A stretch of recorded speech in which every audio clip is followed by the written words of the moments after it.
Paskutinėse atvirojo Latvijos ledo ritulio reguliaraus sezono rungtynėse namuose Elektrėnų Energija Orakulas po atkaklios kovos 2-3 turėjo pripažinti Rygos SMS Kredit ekipos pranašumą.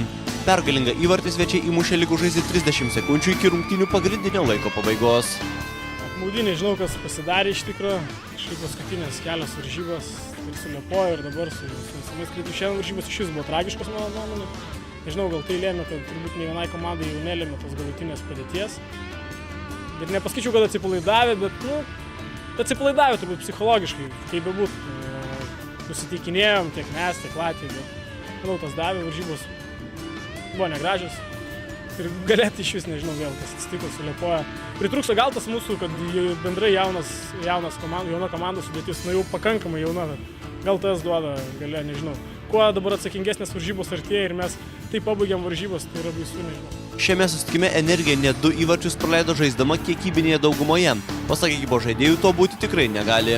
Tai va, čia yra tas susikaupimo ir nesusikaupimo balansas, kai mes turėjom, turbūt nereikėjo mums net mušti, to įvarčio mums reikėjo apsiginti, mes ir puolam, dar kažkas bando individualiai turbūt gerintis gal rezultatus, galbūt tai aš nenoriu smer komandos, bet tokia realybė ir tai įtakoja. Lietuvos ekipos gretose po kartą pasižymėjo Justas Steponaitis ir Povilas Verenis. Pasak vieno labiausiai patyrusio ekipos žaidėjo Šarūno Kuliešio, Latvijai pasinaudojo mūsų ekipos klaidomis.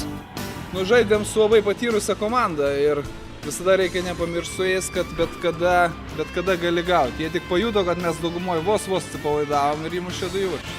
Pirmame atkrintamųjų varžybų etape 6 vietoje esantis Elektrėnų Energijos ritulininkai greičiausiai žais su 3 pozicijoje besirikiuojančia Daugpilio Latgalės ekipa, kurios vartus gina Artūras Kuzmičius.